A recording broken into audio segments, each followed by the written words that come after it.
Berita pembantaian satu keluarga yang terjadi menggegerkan kampung Geneng, Desa Sukadalem, Kabupaten Serang, Banten. Dan hingga kini pelaku pun belum ditangkap. Entah karena minimnya bukti yang ditemukan atau memang rapihnya kerja sang pelaku untuk melakukan pembantaian satu keluarga ini.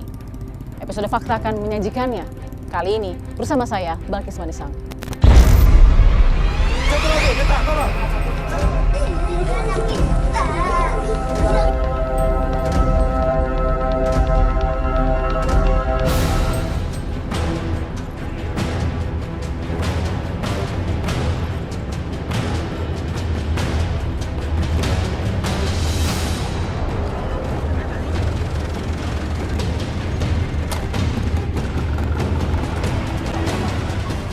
Baik, kita sudah sampai di sekitar tempat kejadian perkara atau TKP di Kampung Geneng, Desa Sukadalem, Kabupaten Serang, dan saya sudah bersama juga dengan Pak Kasat Reskrim AKP Ivan untuk kemudian mudah-mudahan bisa melihat bagaimana kondisi terkini TKP.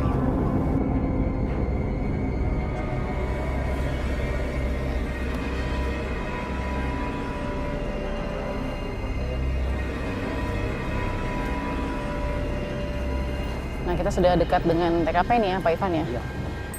Tapi TKP-nya memang paling ujung, Mbak. Kita kan dengar juga beberapa keterangan persnya Pak Ivan, begitu ya, ke awak media. Ini kasus yang paling menjadi pusat perhatian karena sangat rapih atau justru banyak jejak yang ditinggalkan? Yang pertama yang menjadi pusat perhatian karena memang hampir satu rumah ya. Hampir satu rumah yang satu keluarga bisa dibilang begitu. Terus ada pada saat olah TKP itu tidak semua bukti-bukti jejak-jejak kejahatan yang kita dapatkan di TKP. Jadi tidak ada justru, tidak semua begitu ya? Bukti-bukti hampir dibilang tidak ada. Hampir dibilang tidak ada. Oke, ini rumah, ini TKP ya, kita sampai Pak Ivan ya. Jadi ini disinyalir pintu samping ya, Ya, Pak ini Ivan pintu samping. Pada saat kejadian, pada saat kita olah TKP, ini pintu samping dalam keadaan terkunci. Ini terkunci. Ini terkunci. Oke. Nah, kejadian itu kurang lebih dini hari, Mbak. Iya. Dini hari pukul 2 sampai pukul 4. Di mana tetangga sebelah sini, ini nggak ada orangnya. Di sebelah sini nggak ada? Nggak ada? Ini nggak ada. Oke. Tapi di belakang ini ada. Yang Di ini belakang- Pak? Ya, belakang rumahnya ini ada. Ada orang, ada penghuni lah Iya. gitu. Tapi nggak mendengar? Nggak mendengar. Sama sekali tidak ada mendengar bunyi atau Iya. minta tolong? Nah, itulah yang menjadikan minimnya saksi dari kami, bahwa memang yang pertama yang saksi yang mendengar pun tidak ada. Tidak ada suara mencurigakan satupun ya Pak ya, Iya. yang didengar oleh keluarga ya. Jadi masih steril karena sejauh ini juga belum ada pelaku, meskipun jumlahnya sudah beredar ya Pak Ya. di media juga soal pelaku yang jumlah 2 orang Ya. dan bertopeng. Kita klarifikasi itu betul ya Pak? Ya, betul. Ini pengakuan dari korban sendiri ya Pak ya? Dari korban istri, Bu Siti. Ibu Siti ya? Ya.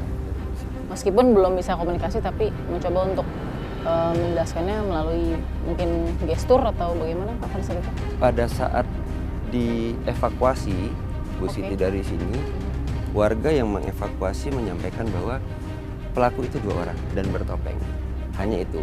Setelah Bu Siti mendapatkan perawatan medis, agak sulit berkomunikasi. Jadi saya agak sulit mengkonfirmasi 2 orang itu bagaimana badannya, Iya. terus topengnya bentuknya seperti apa, itu sampai sekarang kita juga belum bisa mintain keterangan. Oke. Bagian dalam masih steril, belum bisa diintip nggak Pak kira-kira dari jendela atau? Saya bisa, tapi mungkin kita cuma buka Boleh. pintunya saja karena memang di dalam Masih steril ya Pak? masih steril Kita gitu ya. melakukan proses. Oke,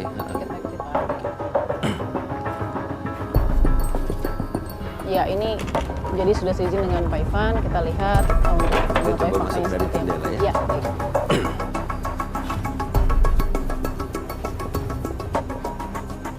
Oke, sini.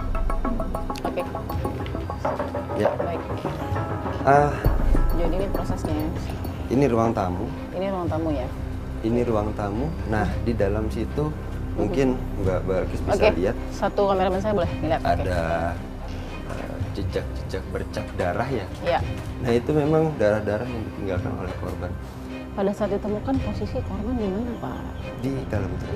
Semuanya tidak. Iya, tiga-tiganya berkumpul di tengah. Kalau Mbak Balkis lihat ada Iya. kasur, Iya. itu ditemukannya korban Siti sedang tertidur. Di sebelah kasur itu korban cowok tadi. Larut lagi ya. Ya, di sebelahnya dekat dapur itu Alwi. Jadi agak pisah begitu ya. Ya. Pada saat saya masuk ke TKP, di dalam sini hanya ruang keluarga yang terlihat acak-acakan. Betul. Dapur, kamar ada 2, itu semuanya rapi.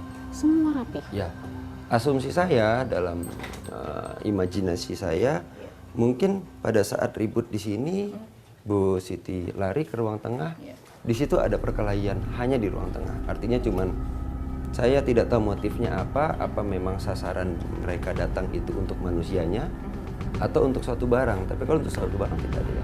Tapi konsentrasi penuh dari dugaan penganiayaan berat hingga menghilangkan nyawa itu ada di tengah, Di tengah di kasur itu ya. Sama sekali tidak ada pecahan beling dan segala macam dan lain-lain. nggak ada, bersih.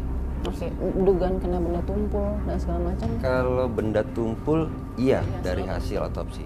Tapi Namun bendanya apa kita tidak temukan. sama sekali tidak. Nah, ini pintu yang didobrak atau dibuka. Ada tanda-tanda pemaksaan nggak dalam pembukaan? Kalau kita lihat ini cukup tipis ya, Iya. sehingga kalau sekedar ditendang saja pasti ini berlobang. Hmm. Berdasarkan cerita yang ada atau informasi yang ada, memang Iya. dia ngetok. Ini kan tipis. Iya. Tipis. Ini kalau ada pemaksaan pasti ini Oh, jadi memang bolong. diketuk ya? Ketuk, Iya. diketuk. Gitu. Dan kemudian yang membuka sang istri si Ibu Siti. Seperti itu. Padahal itu jam berapa Pak kejadiannya? 1 pagi ya? Jam 2, Jam 2 pagi. jam 2 pagi. Dengan pasti insting dan experience dari Pak Ivan, jika ada seorang yang datang pukul 2 pagi diketuk lalu kemudian dibuka, sangat dekat tidak sih kemungkinan bahwa ia kenal? Karena kita kan Bisa biasanya jadi. psikologis kita tidak akan membuka pintu pada jam 2 pagi jika tidak kenal. Ya, logika berpikir manusia pada umumnya di atas jam 10 biasanya tidak akan membuka pintu. Tapi ini Ibu Siti membuka pintu Membuka jam 2 pagi. jam 2 pagi. Mungkin Dengan seorang kondisi yang tidak ada lagi loh di sini. ini gelap ya Pak? Nggak ada. Ya. Ini kita bisa lihat ya loh, ini gelap sekali, nggak ada penerangan ya Pak ya? Ya, Tidak ada penerangan Hanya rumah ini saja? hanya rumah sini. Berarti dengan adanya kondisi dan juga keamanan dan kenyamanan dari Ibu Siti ini sudah paling utama dan prioritas Ya. yang polisi kejar. Ya, prioritas. Cukup Jadi, optimis Bu Siti bisa lebih, nanti sudah polisi sedikit bisa mengidentifikasi lebih dalam lagi. insya Allah kami harapkan memang Bu Siti bisa menyampaikan hal yang sebenarnya. Mungkin kita bisa bilang prarekonstruksi ya, kejadian yang sebenarnya. Setidaknya kami bisa tahu gambaran apakah di dalam itu benar-benar dilakukan pembantaian tanpa perlawanan Ya. atau tidak. Itu yang pertama. Oke. Yang kedua, dari 2 orang pelaku ini bagaimana ciri-cirinya? Betul. Itu yang jadi concernnya saya ketika Bu Siti telah pulih. Iya. Terus yang ketiga, kembali saya bilang tadi, saya akan berangkat dari histori. Betul. Dari histori, karena biasanya pembunuhan ini cuma 3 faktor, yaitu faktor asmara, Iya. terus faktor sosial, dan ekonomi. Oke. Oke, dari 3 faktor ini belum ada yang bisa saya simpulkan. Oke. Hanya Bu Siti yang bisa menyampaikan. Nah, tadi sedikit Pak Ivan saya terlupa juga. Di dalam kan tadi dikatakan hasil otopsi yang Pak Ivan berikan di konvers juga, di keterangan pers juga, akibat benda tumpul. Namun ada banyak darah tadi Ya. kita lihat di sana, masih ada darah kering di situ ya. Itu luka sayat atau murni dari efek dari benda tumpul yang mengenai organ-organ vital? Luka sobek. Luka sobek di badan. Kalau untuk Rustadi. Pak Rustadi itu ada yang saya lihat sebelum kita evakuasi mayatnya, Iya. karena mayatnya tengkurap ya. Iya. Saya lihat di bagian belakang kepalanya memang ada luka robek tiga luka. Terus kalau di dalam di dadanya ini Mungkin karena dadanya. ketutup bantal Iya. pada saat itu. Jadi saya tidak tahu pasti sumber darah itu. Tapi kalau ada sumber satu genangan darah yang memang solid, bulat, itu saya duga dari kepala Pak Rustadi. Apa yang bisa dilihat dari situasi sosial di sini juga Pak Ivan? Untuk pribadi Pak Rustadi itu pun kita tanyakan dengan warga baik. Semua mengatakan baik. Ya, komunikasinya baik, tidak ada masalah apapun. Saya sampaikan juga pribadi Bu Siti bagaimana, sama mengatakan baik. Gitu. Makanya saya kembali cerita histori, kalau dibilang baik berarti punya histori permasalahan dari siapa. Oke. Seperti itu. Itu cara bagaimana cara mengkerucutkan juga ya. Ya. Karena apa yang bisa dibantu oleh masyarakat? Karena kan ini pasti juga bukan mudah, tempatnya juga yang mudah dibantu oleh semua pihak. Ya. Semua pusat juga harus ini. Nah, apa yang bisa dibantu? Sebenarnya kami selalu meminta bantuan ke warga apabila ada informasi-informasi sekecil apapun yang kita butuhkan untuk kita buat terang, Pak. Kita buat terang. Beberapa warga sudah memberikan beberapa informasi yang sudah kita telusuri dan kita dalami juga. Namun hasil dari pendalaman informasi itu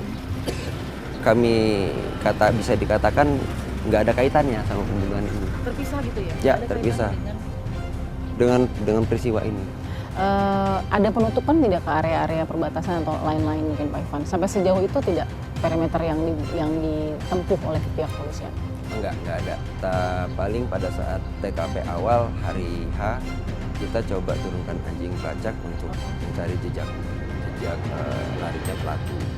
Namun jejak tersebut terputus ketika masuk persawahan.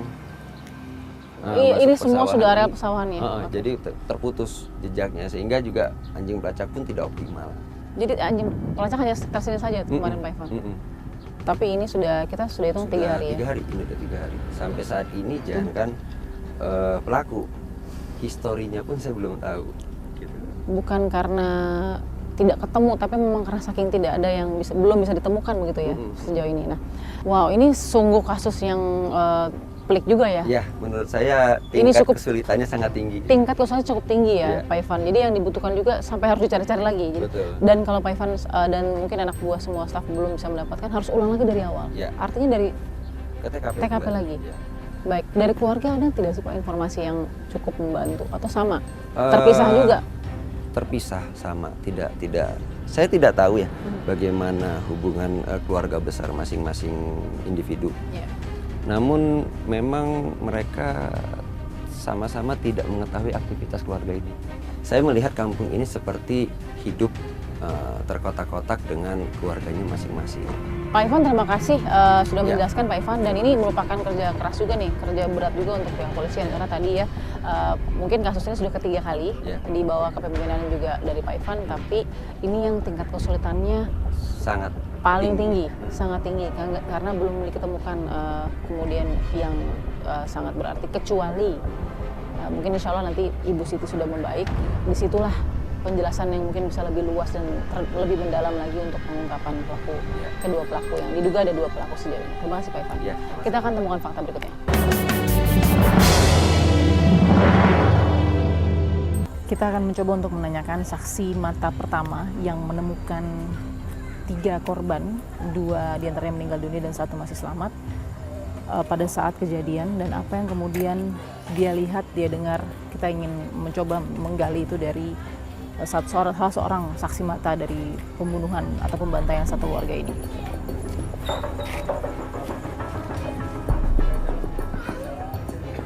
Assalamualaikum Pak. Ya.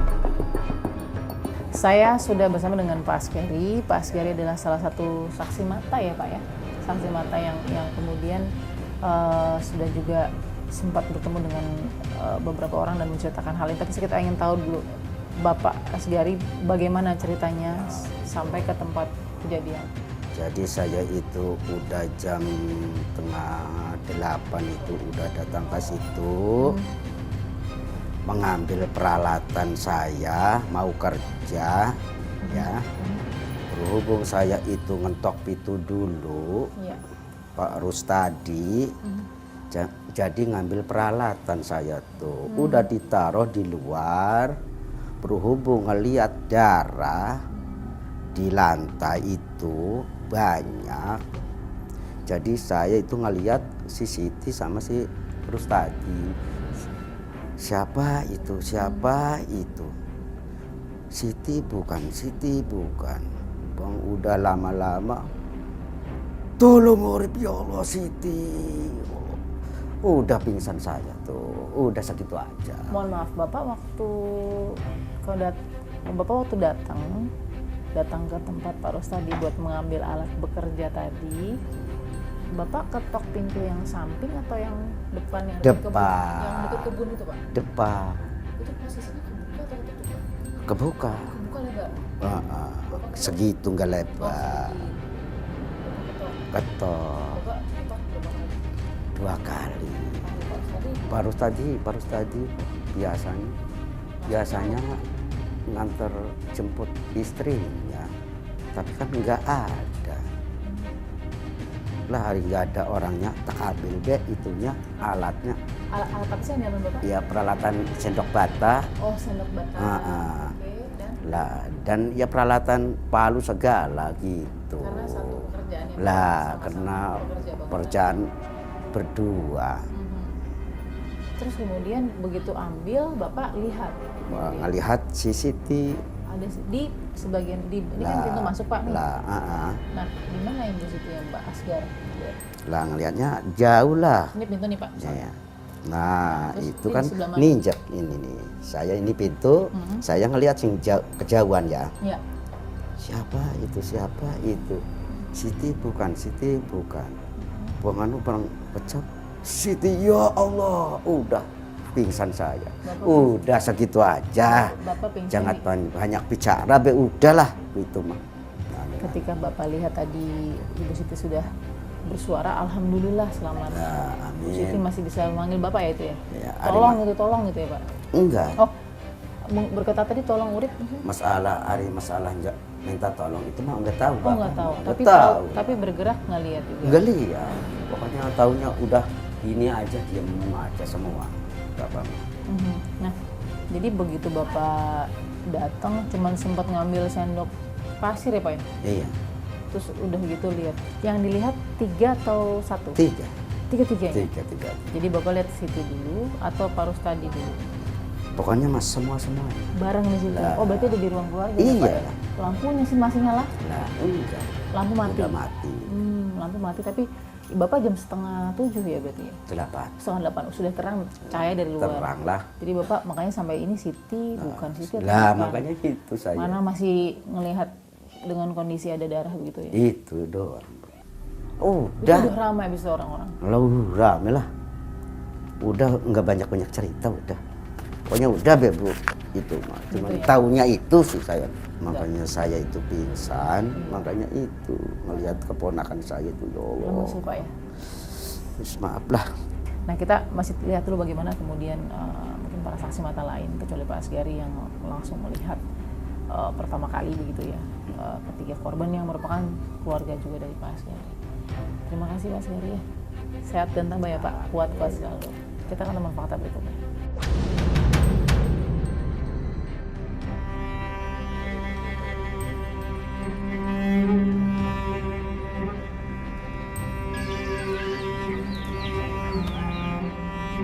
Assalamualaikum. Ini Pak Masabah ya? Oh, Ibu Musabah, mohon maaf. Ibu Musabah, saya Balkis, Pak Soleh. Saya Balkis dari Fakta. Bapak, gimana? Pak Jasir, ini keluarga dari ayahanda dari almarhum Rustadi ya? Pak, pertama kita tutup berduka cita ya, Pak Soleh, Ibu Masabah. Tentu hari yang lelah dari tanggal 12 kemarin sampai hari ini, mungkin setelah tahu hari ini ya Pak. Baru mengetahui ini masih dalam keadaan shock juga, mungkin Pak Soleh dan Ibu Masabah dan keluarga Pak Jasir juga. Pak Ibu Masabah dan Pak Soleh ini terakhir ketemu almarhum tanggal berapa Pak? Saya ketemu anak saya kalau nggak salah hari Selasa sore jam 7. Selasa Sore. tanggal 11 Agustus masih ketemu sama anak. Iya. Baru Sandi. Nah itu ketemu lagi habis kerja atau bagaimana Pak Soleh? Jadi saya ketemu sama anak saya itu intinya kan saya pribadi mendatangin anak dari rumah ke sana, Iya. mau nanyain tentang permasalahan urusan aliran bikin kusen gitu. Saya kan ngobrol sama anak, jadi saya kan pulang langsung. Setelah pulang saya itu jam 8 pulang. Saya ya intinya makanya kan pribadi saya juga anak taunya begini kan saya nggak tahu ya, tahunya kan pagi Taunya pagi, jam Selasa pagi berarti ya? Selasa Pak, ya? pagi Jam berapa Pak? jam 8 kurang 20 menit lah. Lalu kemudian Pak apa yang terjadi begitu dikabarkan Pak Jasir dan kemudian langsung menuju ke rumah ke tempat tempat saya juga ke kejadiannya? situ, ya. Oke. Ke tempat korban. Saya juga ngeliat lah sama korban, intinya kan ngeliat cucu saya atau istrinya Rustadi, ngeliat Rustadi, intinya kondisi matinya itu kan seperti ya, kayak itulah ayam. Udah kayak gini kan udah kayak ayam, Bu, ini kayak mau dipanggang gitu. Mohon maaf posisi mohon maaf ya Pak ya, tiduran begitu sudah tiduran Sudah tiduran Semua gini di- nungkep di situ tuh, di lantai ya Pak? di lantai. Ketika- Keramik gini. Ada Tuh. darah banyak Bu. Setelah itu kan ya namanya juga saya juga belum tahu itu udah mati atau enggak, ya belum, ya namanya juga masih tertutup. Kondisi pintu sudah didobrak begitu ya? Pintu juga intinya kan cuma sedikit Iya, iya. yang istilahnya yang bisa terbuka tuh waktu itu tuh. Karena apa? Oke. Setelah dia ada orang masuk kan ada yang nggak boleh, kata itu undang-undang nggak bisa disentuh kan. Jadi kalau tentang permasalahan anak saya itu tuh kalau dibilang deh, saya itu aduh nggak kuat makanya Bu. Maka harus saya dimintain kayak gini Bu. Bukannya nggak bisa lah intinya, nggak kuat saya tuh. Nggak kuat intinya kan permasalahan anak, lihat anak gitu tuh Bu.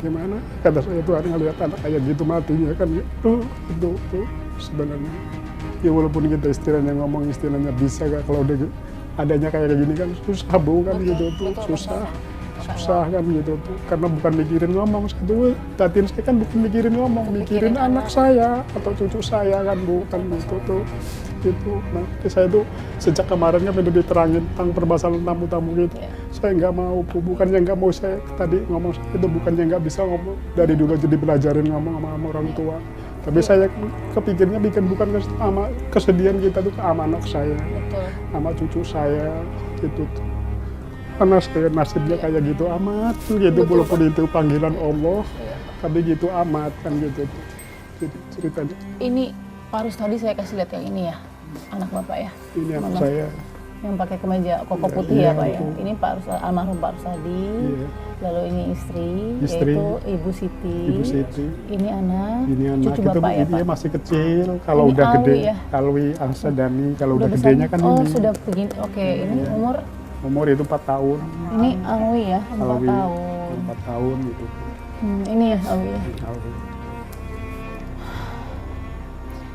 Kami sangat prihatin ya Pak, ini pasti tidak bisa diungkapkan dengan kata, tentunya tidak juga perlu diungkapkan dengan kata-kata karena kami sudah melihat juga derita Bapak saat ini. Yang sangat ingin kami dorong dan bantu adalah bagaimana secepatnya. Iya, mudah-mudahan saya juga ikut doa Bu ya, Iya. ya sama bapak-bapak kesini kan gitu. Mudah-mudahan cepat berlaku yang kayak model kayak gini berbuat sama anak saya itu mudah-mudahan cepat ketangkep. Betul. Itu pikiran saya itu pengen tahu orangnya itu siapa yang tega sama anak saya kan gitu. Itu karena apa masalahnya anak saya itu belum cerita itu saya punya musuh atau punya dendam sama orang nggak pernah cerita nggak pernah buktikan nyatanya kan kayak gini makanya pengen tahu saya buru-buru pengen cepat ketangkep kan gitu tuh. Betul. Sebenarnya Pak Gitu. almarhum Pak Rustadi ini orangnya terkenalnya baik gitu. Baik Dia di mana-mana juga baik orangnya apalagi di masyarakat kita pribadi kenal semua banyak yang banyak kenal. di komplek-komplek itu juga Aktif baik juga ya, Pak, aktif di masyarakat. makanya orang komplek-komplek kemarin juga kesini itu ini Pak Rustadi yang baik itu orangnya baik itu Pak Rustadi kan gitu aduh makanya kan gitu Bu. Apa harga adil buat keluarga? Hukuman yang adil untuk keluarga? Kita menyerahkan sama pribadi Allah atau sama petugas Iya. kita pribadi orang yang kayak perlakuannya kayak gini tuh yang seberat-beratnya lah kan gitu. Dia berbuat berat sama anak saya, dia pribadi kalau udah ketangkep ya harus di seberat-beratnya kan. Agar keadilan itu ada ya Pak ya? Iya. Oke baik. Saya turut prihatin kepada Pak Soleh Semoga selalu kuat Ibu Masabah juga, Pak Jasir juga. Kita masih tunggu dari cerita sedikit tadi yang Bapak kumpulkan. Mudah-mudahan kita bisa bawa ini juga kepada orang-orang yang punya otoritas untuk menyelesaikan ini dengan cepat. Karena banyak kan yang ketangkap dengan cepat. Ini juga pasti insya Allah bisa ketangkap dengan cepat. Pelaku juga bisa merasa bersalah dan mungkin menyerahkan diri dimanapun dia berada. Gitu. Baik, kita akan temukan fakta berikutnya.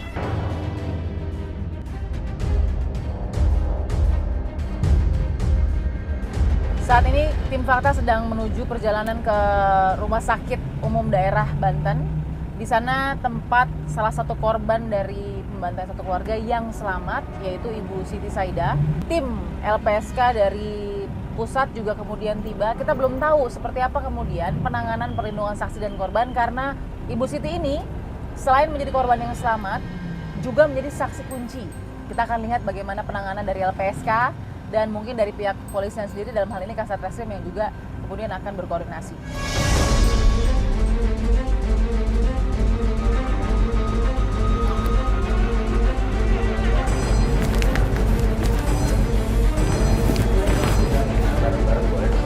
Telepon Adel.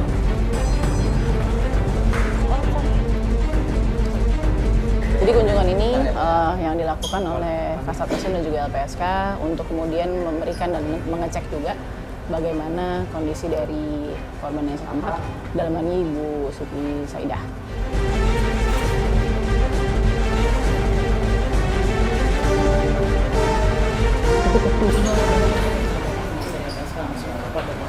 Ya, pertama karena memang ini diatensi betul ya oleh pimpinan LPSK, kami dibina untuk segera menindaklanjuti, melakukan tindakan proaktif yang memang dimungkinkan dalam Undang-Undang 31 tahun 2014 tentang perlindungan saksi dan korban. Dan kami sampaikan bahwa ini kan di dalam undang-undang itu tentu yang menjadi konsen selain soal proses hukum, itu juga pemenuhan hak saksi dan korban. Ini kan subjek perlindungan yang diatur dalam undang-undang, saksi, korban, dan lain sebagainya. Apalagi ini saksi sekaligus korban. Dan ini kan betul tadi memang sangat memprihatinkan ya, apalagi korban jiwa, ada anak usia 4 tahun gitu ya, ini kan sangat miris lah kita ya. Dan mudah-mudahan dengan tindak lanjut dari LPSK, tentu ini kan diproses ya, kita lakukan penelaahan terhadap kasusnya, dan kita juga melakukan pendalaman terhadap kebutuhan dari korban gitu ya, terkait dengan kondisinya sekarang, termasuk medis, psikologis, karena pasti trauma korban. Betul. Medis, psikologis, dan lain-lain. Nanti itu yang dimandatkan dalam undang-undang, itu kan bagian dari hak korban. Tadi sejauh ini ada komunikasi tidak Pak dengan korban? Sedikit. Korban lagi istirahat. Oke. Pertama tentu kita sangat memaklumi ya kondisi korban, tidak memaksakan untuk kali ini kita bisa bicara banyak dengan korban, tapi tentu di lain waktu kita akan bicara banyak dengan korban, karena jika memang nanti paripurna pimpinan LPSK memutuskan dia menjadi terlindung, ya tentu ini menjadi tanggung jawab LPSK. Sejauh ini pihak keluarga atau tadi mungkin sedikit ada ungkapan juga ke LPSK, ada tidak ancaman atau mungkin ketakutan tersendiri? Rasa khawatir aja ya, karena kan ya tadi kan ada pamannya, ada adik dan kakak dari korban ya, itu yang menyampaikannya kan rasa khawatir. Dan ya terima kasih jika memang negara merespon cepat gitu ya, karena memang mereka kan membutuhkan juga negara hadir dalam kondisi-kondisi seperti ini. Terima kasih Pak, apresiasi juga kepada LPSK yang cepat kemudian menanggapi dan membantu proses ini. Kita juga berdoa agar kemudian proses yang dibutuhkan tentunya oleh bukan hanya kepada korban ya, tapi pada keluarga. Betul. Yang juga mungkin sebagai saksi, betul.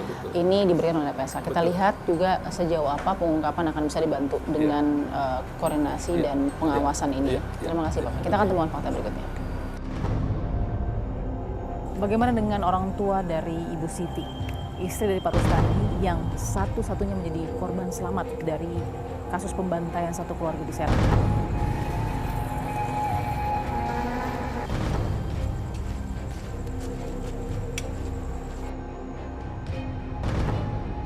Saya bersama dengan Pak Sayuri dan juga Ibu Asya dan juga Mas Arifin ya, dan tetangga juga di sini. Pak Sayuri, iya ini kita turut berduka cita ya Pak Sayuri ya.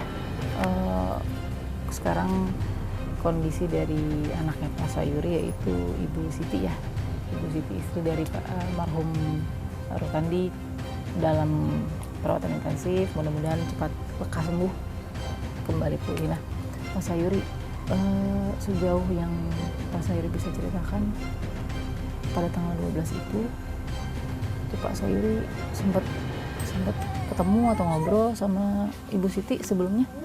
Enggak ngobrol. Sama sekali nggak ngobrol. Enggak ngobrol. Karena biasa aja hari-hari ya Pak ya, rumah Iya. juga tidak terlalu jauh gitu sih ya. wongan ngobrolnya. Terus kemudian Pak, Enggak ngobrol-ngobrol sama anak gitu we, pokoknya mas saya mau be. Ya, bilang ke sana udah saya udah kerja di susul itu. Kalau mau saya pulang udah habis, nggak ada apa-apa gitu. waktu Pak Sayuri dengar itu dari siapa Pak beritanya dikasih tahu? Ya ada yang nyusul lah itu. Nyusul Bapak ke tempat kerja? Iya. Terus kemudian? Ya pulang saya kan. Gitu. Barang pulang kan yang nggak ada orang udah habis. Udah dibersihkan ya, maksudnya semua udah dibawa? Udah dibawa di karo mobil ambulan. Mobil ambulan. Bapak sempat kejar ke rumah sakit lagi atau? Belum ke Belum rumah sempat. sakit belum. Karena nggak tahu rumah sakit di mana juga waktu itu? Atau gimana? Belum tahu. Belum tahu. Ah. Bapak, saya mau tanya dulu, tapi ini harapan Bapak, ini kan anak masih di rumah sakit, Iya. perawatan intensif sambil ada penyelidikan juga dari polisi. Harapan Bapak gimana sekarang? Pelaku belum ketangkap sama sekali. Ya terserah itu. Terserah. Saya kan nggak bisa gitu. Ada harapan apa gitu maksudnya? Pokoknya ya harapan ya pengennya bapak yang sembuh gitu. Kalau harapan Ibu Sitinya kan, maunya sembuh dulu. Iya. Nah Mas Arifin boleh mungkin sedikit sempat terakhir ngobrol sama keluarganya Terakhir Mbak Siti. ngobrol itu pas sebelum kejadian. 2 hari sebelum kejadian. Ngobrol sama siapa? Ngobrol sama korbannya itu. Sama berarti abang ya? Iya. Sama Pak Rustandi almarhum ya? Ngobrol-ngobrol apa biasa aja gitu? Ngobrol biasa aja lah, ngopi-ngopi gitu ya. Memang karena dekat juga keluarga ya? Iya. Terus kemudian Udah gitu saya tinggal, udah itu udah nggak ketemu lagi. nggak ketemu lagi? Iya, nggak ketemu lagi sampai pas kejadian lah udah nggak ketemu lagi. Terus dengar kabarnya kalau Arifin dari kapan dengarnya? Apa ya? Dengar kabar Dengar kabarnya itu dari jam 6:30. 6:30 pagi? Iya, 6:30 pagi saya lagi santai di dalam lagi musikan, tuh ada temen yang masuk ngasih tahu, suruh ke sono katanya ada apa ya, Iya. tanya kayak gitu ya. Saya cepat ke sono kan, kaget, ya disamperin aja ke sono ya. Sama Pak bareng Enggak, juga? Bapak pasti terakhir datang. Oh justru Iya. Arifin duluan ya? Iya, saya Terus apa yang kemudian ketika sampai? ketika sampai ya kejadiannya kayak gitu, udah pada nggak bernyawa. Sempet, Pada rame. berarti sempat masuk ke dalam juga? Iya, sempat masuk ke dalam, lihat cuma sebentar sih. Udah keburu nggak tega. Nggak kuat ya? Nah terus kemudian menemukan kakak ipar, berarti kakak ipar kan Mbak Siti ya? Nah itu kondisinya Teteh ipar. Teteh ipar ya, sorry mohon maaf. Teteh ipar ini kondisinya pada saat itu gimana? Terus itu ya lagi terlentang aja berbaring di kasur gitu ya. Simbah darah ya, udah cuman gitu doang lihat sepintas aja. Ya Arifin sempat nanya, kan karena masih bisa diselamatkan begitu ya. Arifin sempat nanya apa gitu atau? Enggak sih, enggak nanya apa. Oke. Nah terus kemudian tadi harapannya supaya Bu Siti cepat sembuh gitu ya Pak. Terus pelaku cepat ketangkap gitu ya. Iya. Kita bisa lihat nanti bagaimana keluarga juga akhirnya bertemu setelah pasca kejadian pun belum ketemu sampai hari ini. Kita akan temukan fakta berikutnya. Baik, saya sudah bersama dengan kriminolog. Ini ada Mas Ikrok di sini. Mas Ikrok, terima kasih Mas Ikrok ya. Kita harus dengar bagaimana analisa dari kriminolog. Kenapa? Karena kasus ini tuh sudah menjadi perhatian publik. Perhatian publik artinya ini terjadinya di Kabupaten Serang, di desa yang tidak terlalu besar ya, Gegeneng, desa Sukadalam, mohon maaf, di kampung Gegeneng ini. Dan sudah jadi perhatian media nasional juga. Nah, saksi kunci satunya adalah yang selamat, korban yang selamat, yaitu ibunda ya Siti, namanya Siti. Nah, oke, kalau profiling sedikit karena gini, ini kan sadis dan terencana ya, terlihat dengan pakai pelaku pakai topeng, harta benda tidak ada yang hilang. Artinya profilingnya seperti apa sih? Ya berarti murni ini tujuannya memang membunuh ya. Artinya tujuan dari kejahatan itu memang bukan untuk mengambil properti, dan itu memang jadi khas dari kejahatan pembunuhan. Biasanya itu ketika diolah TKP, biasanya kalau kasus-kasus seperti itu tidak akan ditemukan adanya barang yang hilang dan seterusnya, kecuali hanya hilangnya nyawa korban. Jadi memang itu sudah menjadi ciri khasnya begitu. Oke. Dalam kriminologi, Mas Ikrok, ada tidak formula yang bisa digunakan secara sederhana untuk kemudian melihat sebuah motif dulu? Motif itu kalau dalam kasus seperti ini diperlihatkan oleh dispute ya. Jadi adanya dispute atau perselisihan dalam interaksi. Misalnya yang paling eksplisit adalah adanya ekspresi ketidaksukaan misalnya, atau ekspresi bahwa dia dendam dengan orang itu misalnya. Dan itu biasanya diperlihatkan oleh instrumen-instrumen tertentu yang memungkinkan kita menemukan rekamnya, atau juga ditemukan dari pengakuan orang-orang tertentu yang mungkin mengetahui masalah yang bisa jadi terjadi antara korban atau dengan siapapun yang pada akhirnya menjadi pelaku. Kita bicara soal saksi kunci, ya. Karena memang saksi di luar lingkaran atau ring satu kasus ini pun belum bisa banyak membantu. Ya. Saksi kunci ini letaknya dalam pengungkapan seperti apa sih? Ya, pasti, apakah hanya dengan pengungkapan tunggal dari Ibu Siti ini akan bisa kemudian mengungkap? Kemungkinan pertama adalah bisa jadi persoalan hanya dihadapi oleh korban laki-laki yang dewasa. Atau bisa jadi ini adalah problem keluarga. Kalau misalnya problem keluarga, tentu saksi kunci yang kondisinya sekarang dalam perawatan mungkin bisa mengungkap siapa yang pada akhirnya bisa menjadi potensial offender. Tetapi kalau misalnya problemnya ada pada relasi individual yang terjadi antara korban laki-laki dewasa, misalnya dalam konteks ini si ayah dengan orang lain, nah mungkin bisa jadi ada kebuntuan tertentu yang dihadapi oleh polisi. Tapi saya harus kembali ke profiling sedikit, Mas Isro. Ini kan ada anak balita 4 tahun. Katakan punya dispute soal sengketa uang dan lain segala macam. Kenapa ada anak balita 4 tahun yang mungkin tidak mudah juga untuk dia mengenali siapa pelaku, itu juga dihabisi? Ada dimensi psikologis sebenarnya. Kriminologi tidak bisa menjangkau itu, tapi ada sebagian pendapat yang mengatakan mengapa kasus pembunuhan atau sebuah peristiwa pembunuhan itu harus menjadikan orang tertentu yang diasumsikan tidak selayaknya menjadi korban, tapi menjadi korban. Misalnya dalam konteks kasus yang kemarin adalah anak yang masih berusia 4 tahun. Dengan menjadikan korban tertentu yang selayaknya tidak menjadi korban, bisa jadi itu adalah ekspresi dari problem yang sangat besar sekali sehingga untuk menyelesaikan persoalan itu tidak cukup dengan hanya melakukan kekerasan kepada 2 orang yang berstatus dewasa, tapi juga harus melibatkan orang-orang lain yang sebenarnya itu tidak pantas untuk menjadi korban. Terakhir Mas Isrok, meskipun banyak kasus yang tidak kemudian terungkap, kali ini Anda optimis nggak dengan? Saya kira optimis. Ya tentu ada bukti petunjuk. Ya. Karena karakteristik dari kejahatan pembunuhan selalu berkaitan dengan interaksi antar manusia, jejaknya pasti ada. Gitu. Baik, Mas Ikrok Sulin, terima kasih kriminolog kita yang sudah kemudian memberikan analisanya tadi cukup detail ya. Mungkin akan lebih baik lagi kalau olah TKP juga sudah menemukan, tapi ini memang sudah olah TKP kedua belum terbuka juga. Kita berharap jalan polisi itu. bisa mengungkapnya. Mudah-mudahan. Terima kasih Mas Ikrok. Oke, sama-sama. Kita akan temukan fakta berikutnya.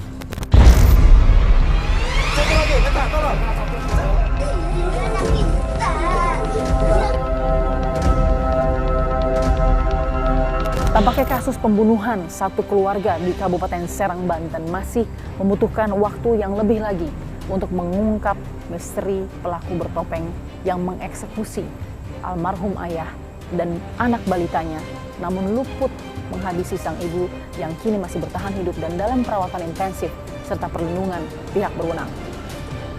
Polisi pun masih bekerja keras untuk mengungkap siapa kedua pelaku bertopeng yang diduga bermotifkan dendam, karena tak ada satupun barang berharga di rumah yang hilang.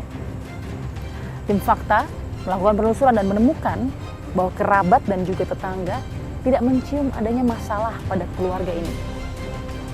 Ada pelajaran yang bisa kita petik dari sini, yaitu untuk mengaktifkan lagi fungsi dari rukun tetangga dan rukun warga agar meningkatkan kepekaan dan kewaspadaan demi keamanan bersama, hingga mungkin saja bisa mempercepat dan mempermudah kerja penyelidikan aparat kepolisian. Harapan yang sangat tinggi disampaikan oleh keluarga agar pelaku segera ditangkap dan menerima sesuai hukum yang berlaku. Saksikan terus Fakta setiap hari Senin pukul 20 waktu Indonesia Barat. Bersama saya Balkis Manisang.